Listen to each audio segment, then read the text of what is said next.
বেইমানি করতে পারি না। সেজন্য যতক্ষণ না পর্যন্ত সকল গ্রেডের কোটার বৈষম্যমূলক কোটার যৌক্তিক সমাধানের সুস্পষ্ট নির্দেশনা নির্বাহী বিভাগ থেকে আসছে, ততক্ষণ পর্যন্ত ঢাকা বিশ্ববিদ্যালয়ের কোন সচেতন শিক্ষার্থী রাজপথ ছেড়ে পড়ার টেবিলে ফিরে যেতে পারে না। আপনাদেরকে সতর্ক করছে ঢাকা বিশ্ববিদ্যালয়ের কিছু স্পাইনলেস শিক্ষার্থী, আমি তাদেরকে বলি না, কিছু স্পাইনলেস ফুড ফেটিশ এনিম্যাল রয়েছে যারা আজকে দেখা যাবে হাইকোর্টের রায়ের পরে দেখা যাবে বিজয় মিছিল নিয়ে বেরিয়ে গিয়েছে। আপনি তাদেরকে কখনোই আন্দোলনে পাননি, আপনি তাদেরকে কখনোই মিছিলে পাননি, আপনি তাদেরকে কখনোই কষ্ট করতে পাননি।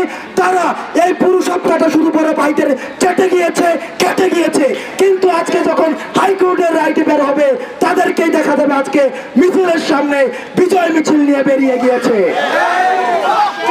এই স্পাইনলেস এনিম্যালদেরকে আমরা বলতে চাই, আপনারা সাধারণ শিক্ষার্থীদের সাথে বেইমানি করতে পারেন না। বাংলার ইতিহাস সুস্পষ্ট, দিবালোকের মতো সত্য, সাধারণ শিক্ষার্থীদের এগেইনস্টে গিয়ে কেউ বাংলাদেশে সাস্টেইন করতে পারে নাই। আমরা ঘোষণা করতে চাই, এখনো সময় আছে। সাধারণ শিক্ষার্থীদের আন্দোলনে জুজু না খুঁজে, সাধারণ শিক্ষার্থীদেরকে ভয় না দেখিয়ে, সাধারণ শিক্ষার্থীদেরকে জুজু না দেখিয়ে আপনারা সাধারণ শিক্ষার্থীদের আন্দোলনের সাথে অংশগ্রহণ করুন এবং আমরা সমন্বিতভাবে বিজয় মিছিল নিয়ে পড়ার টেবিলে ফিরব।